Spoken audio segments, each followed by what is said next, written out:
Welcome back to Celebrity Radio. It's Alex Belfield talking to some of the world's biggest stars and some of my favourite people too. And we've got one for you today. The Wright Stuff is my breakfast show. I wake up at just after 10 and he's on every morning bringing us the news and interesting guests and bringing a sense of humour to it, which is the most brilliant thing about that Channel 5 show. And I'm delighted to say they're moving up to Manchester next week for some specials. And Matthew joins us on the show now. How are you? I'm all right, thank you very much. What a lovely introduction. Thank you for that. Well, it's amazing, isn't it? When you have a career that lasts a year, you think you've done well. 2 years, not bad. 3 years, extraordinary. I mean, how long have you been doing that show for now? 16 years and 2 months. Incredible. Not that you're counting. 16 years. And it's quite funny, as you just alluded to it, the first day, at the end of the show, I thought, blimey, I'll be lucky if I don't get fired because I was rubbish. At the end of the first week, I thought, oh, God, they're never going to want me back another week. And then you go from weeks into months, months into 6 months, 6 months to the end of the first year. The end of the first year, well, I literally was thinking about packing up my stuff. We were in Norfolk at the time. That's where the show started. And I thought, oh, might as well move back to London. I'm done for. And now you got another deal, and then another deal, and then another deal. And then the show started to sort of find its audience and grow. And now I think we're part of the furniture at Channel 5. It's extraordinary. Do you feel like this is the perfect place for you to be on TV? It seems like it ticks all your boxes. You can be a bit confrontational and controversial, but at the same time you can be funny and take the piss. That's it in a nutshell. Do you want to do my PR? The show, I think, oh dear. My personal aim is to try to be as honest with the viewers as I would with my wife or my friends. And people, especially the bigger guests who might do bigger shows, invariably will say at the end of the programme, my God, you really are exactly the same on air as you are off. And that is like the sort of highest praise for me personally, because I don't want to be a television presenter. I don't really like television presenters, smiley, plastic surgery, whatever. It just doesn't interest me. But I love conversation. And I was born for the show because I was brought up in a slightly dysfunctional family, and as much as my dad was a sort of pro-Thatcherite, despite the fact he lost his job in the 80s, and ended up virtually destitute, but my mum has always been fairly left of centre. And my childhood was, all I can remember was my mum and dad. It was arguing. You hear the word arguing, it has so many negative connections to it, but actually in my family they were just respectful discussions, but my mum and dad didn't really agree on anything. And people say to me, oh, you're really opinionated, Righty.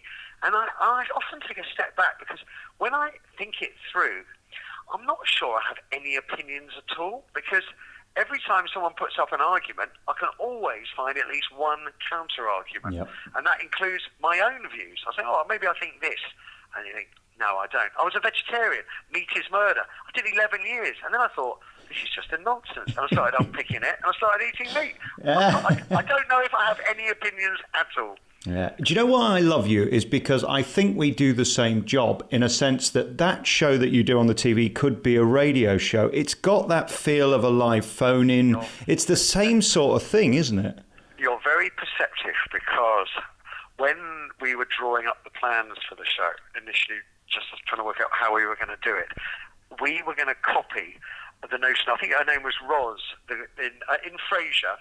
It's the radio show, isn't it? Psychologists on the radio, and Roz, I think, is the Brit in the booth, and that's where the notion of the girl in the booth taking the calls came from. And when the show first started, the woman in that job did it in a Perspex booth, just like on Frasier.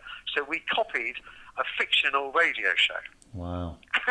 So you're top marks. It is a radio. It's a phone-in show on the radio. It is. And I try and liven it up as best we can visually, but it is fundamentally, just as you said, a show like yours. And give me a second to explain myself before you jump down my throat, but I spent 15 years in local radio and at the BBC and grew to hate journalists because they're such sanctimonious pricks. I find them despicable. You try not to be that deliberately, don't you? Because there's nothing worse than watching someone who thinks they're above everyone else. That's not appealing, especially at 10 o'clock on Channel 5. I did 15 years in print, just over 10 on the Nationals, The Sun, Today and The Mirror. And I left newspapers for a number of reasons, but one of which was I didn't like what I was doing. I didn't like what the papers were doing.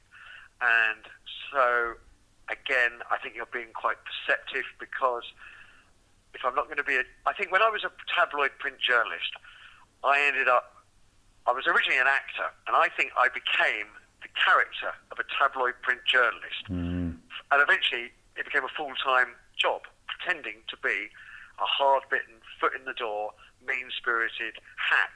And I'm just not like that.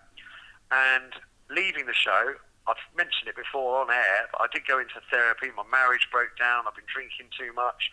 I went into counselling and started to recognise some of the mistakes I'd made in my own life while I was on the newspapers. And so I've got a chance to start again, and this time be true to myself. I think to do what you do well, you've got to have a certain peace within you, because if not, you just take it all home. And I see that a lot. It's sad, isn't it? Because it is, at the end of the day, a job, and the world keeps spinning no matter how awful the news is. It does.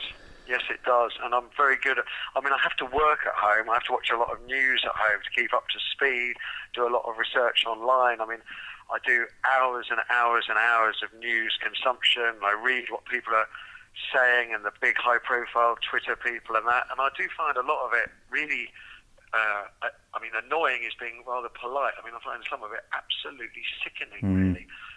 And that how, when there are still people alive today that lived through World War II, we can be moving in the direction of a sort of hate-driven society, pitching one deprived side against another deprived side, while the rich get richer.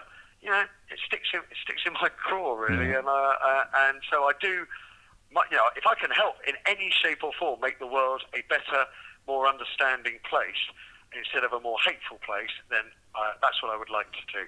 Hasn't there been a change, though, since you started on the air? I started back in about the same time in radio 15 years ago, and you look at the world. Yesterday I switched on Loose Women, and they'd got a girl on who I'd never heard of, who had farted, who thought she was going into labour, but she wasn't, and they made 20 minutes out of that. And then last night I went to see the Royal Philharmonic Orchestra with Elvis, and the guy behind me was singing at the top of his lungs as if it was karaoke, and I said, "Can you stop?" And he replied, "I've paid for my ticket, so I'll do what I want." And I thought, the world has changed. There's no class anymore, really. BBC News at 6, their lead item was trying to suggest that Donald Trump wants Nigel Farage to be Britain's ambassador in the United States. They show the tweet in which Donald Trump doesn't say anything of the sort. He says some people think he would do a good job. And they did an 8 minutes discussion on should Nigel Farage be the ambassador. Nigel Farage can't even get elected to the House of Commons. It's absolute nonsense. And I do worry about our BBC in particular, but also the big news organisations. What agenda are they following? Because it doesn't seem to have anything to do with reality or the people who are paying their bills. When I used to work with those left-footing producers, of which I had 7 at one point for my mid-morning show, I used to try and tell them that they're as bigoted in the opposite direction of the people that they're accusing of being bigoted, and they never quite got it. But that has happened with news, hasn't it? That the people screaming the loudest are just as prejudiced, but on the other side. I think that's exactly where we've got to. I never gave my opinion on the EU referendum because my problem was, why are we having a referendum at all? The Germans banned referendum after the Second World War because they could see how the Nazis used them to manipulate the German people into war, and they learnt their lesson. It does seem peculiar, doesn't it, that when it came to having a vote on, essentially the argument was, should we change our voting system to proportional representation? By the time the question was put on the referendum voting paper, it was so complicated, AV2, I didn't really even understand what I was voting for at the time. And yet, that was a very simple issue. Do we want proportional representation? The question of leaving the European Union is so enormous, it almost defies comprehension. But the question put to the voters is, do you want to leave the European Union?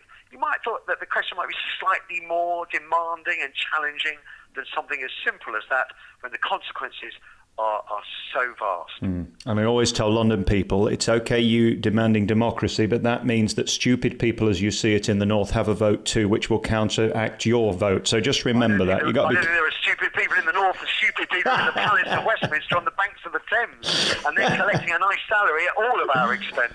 You see, I love that you do that daily. You do point out this stuff that we seem to skip by. And as I say, it's hard to know who to trust. And I have sympathy with the public because when they read something or they see it on BBC News, they presume it's been thought through and true.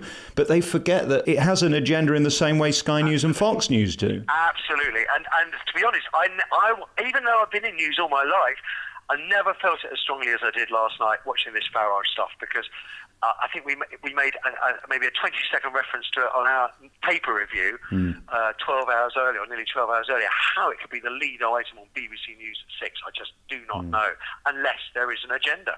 Are you still excited when you walk in that studio and the live sign goes on and you know that you're talking to the nation and basically you've got a fill, and if you fall apart, the show falls apart? I'm excited rather than shitting myself. So in the early days, I would have been shitting myself. It's really interesting that if I go and, I do school prize givings, I do a lot of charity stuff, and as soon as I'm out of my usual studio, my comfort zone, the audience and the crew, I get incredibly nervous and do start to shit myself. So Manchester, going up to Manchester, I've got some of my northern friends are coming along to give me a bit of moral support, but the feeling of being in the cricket ground, Old Trafford cricket ground, the Emirates ground, is going to make me more nervous. That I will not deny. But, that keeps you on your edge and makes it exciting. I got to tell you, in all the years I've done phone-ins, the best audiences I've ever found for phone-in is the Northwest. There's something about people from Oldham and Manchester. They've got spirit. Very good humour. Yeah. Very good humour. I have lots of friends in London, but really my very best friends are in the North. Yeah, it's the sarcasm as well, isn't it? It's that sort of Peter Kay element in real life. Yeah. I mean, he is in every pub. I was just thinking, my friend Julia is coming. Nickname is Ratty, and we met when she took the piss out of me at a festival, shouting abuse at me, and I was really upset. I said, "Why can't these people just leave me alone?" And actually, she was so sarcastic, I started laughing and I was walking away from her. And in the end, I turned around and we went and had a drink, and we've never looked back. We're best mates. Oh, I love that. Just about you, we got to know you a little bit on I'm a Celebrity, which was so joyous because it was seeing you out of your comfort zone of that studio where you're in control. Do you like being you in that? I mean, was that a good thing for you? I know it was tough because they make it tough. Do you look back now at that as something you'd do again and that you enjoy? I loved my time with most of the people I was in the jungle with, and I've made friendships for life. I see Steve Davis regularly. I speak to Rebecca Adlington, Lucy Pargeter, David Emmanuel, all fairly regularly. We're in contact, which ain't bad. I got to go to Australia.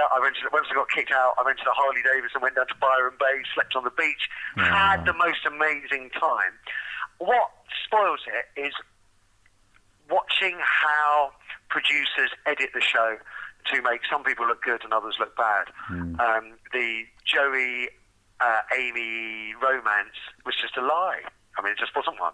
And all of us in the jungle, there was almost a sort of some kind of unstated pressure that we weren't going to contradict the invented narrative. But actually, I really resent being part of a lie, so I don't make no bones about it. It's a lie. That romance never happened. They never went out with each other, despite their autobiographies saying they did. They didn't. And what I'm seeing at the moment, who's bullying who? They tried doing this in my year. Lucy from Emmerdale was a bully. Lucy is one of the nicest people I've ever met, who busted her back for everybody there. I'm very distrustful of the bullying storylines. I'm very distrustful about a lot of what we see now. It's kind of being in I'm a Celebrity, even though I loved it and I'd go back and do it in an instant, as a viewer, I've been left quite jaded by it. Yeah. It's interesting. I went to see a mate of mine in Chicago, the musical, the other week, and when they sing that song, Razzle Dazzle 'em and they'll make you a star, it's come true, hasn't it, where you can PR your way into and out of anything. Completely, but then easy come, easy go, it tends to be the downside. Yeah, absolutely. Listen, I've got to let you go. I'd talk to you all day. I've loved chatting. You've got an amazing show, and keep on keeping on, because we need somebody like you to talk through the bullshit and make us see a little bit more clearly, and if not clearly, just another side and another perspective, because we've become so this point or that point and nothing in the middle, and that's what we really need, especially at this time post-Brexit and Trump. I'm not intending to blow smoke, but it's comments like that get me up at 4 o'clock in the morning to go to work. Thank you, Alex. Thank you so much. The Right Stuff continues on Channel 5 every single day. Thank you for being my breakfast show, and we love you very much. Matthew Wright, great to talk to you. My pleasure.